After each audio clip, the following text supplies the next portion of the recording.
ကိုလိုချင်တဲ့ software စာရိုက်တဲ့ Microsoft MS Word လို့ခေါ်တဲ့ချေတော့အတူကောင်းအနေနဲ့ Word ရဲ့ software တွေကိုဝင်မယ်ဆိုရင် WILWORD ဝင်ဝလို့ရိုက်ထည့်ရတယ်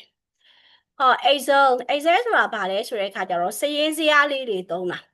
စာရင်းဇယားတွေသုံးခြင်းနဲ့ဆိုရင်သူကခုနက Windows နဲ့ R နဲ့ကိုနှိပ်ပြီးတော့ run box တွေကြာလာမယ်အဲ့ဒီ box ကြာလာတဲ့အချိန်မှာကျွန်တော်ရိုက်ထည့်ရမှာက EXCL Excel လို့ရိုက်ထည့်ရမှာပါဒါမှသာဒီကျွန်တော်တွေက Excel file ကိုဝင်သွားမှာ Excel software တွေဝင်သွားမှာပေါ့နော်နောက်တစ်ခုက PowerPoint PowerPoint ဆိုတာ slide show လေးတွေသုံးတာ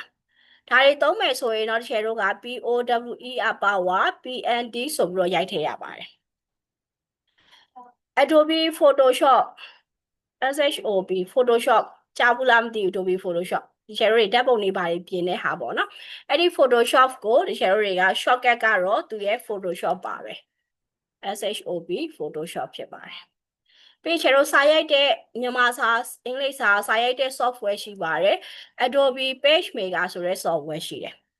အဲ့တော့သူရဲ့ shortcut ကတော့ PM7090 အဲ့ဒီ shortcut လေးတွေဖြစ်ပါတယ်ပြီးရင် Adobe Illustrator ဆိုတာကျတော့ logo လေးတွေဆွဲတာပေါ့တကယ် logo design လေးတွေကို professional ကြဆွဲခြင်းနဲ့ဆိုရင်တော့ Illustrator နဲ့ဆွဲတယ်အဲဆိုသူရဲ့ shortcut ကဘာလဲဆိုတော့ Illustrator ဖြစ်ပါတယ်ဒါလေးတွေကို share တို့တွေကမှတ်ထားလို့ရတယ်စာလေးနဲ့ရေးပြီးတော့မှတ်ထားလို့ရတယ်ဒါမှမဟုတ် screenshot လေးနဲ့ကိုယ့်ကိုရိုက်ပြီးတော့မှတ်ထားလို့လည်းရတယ်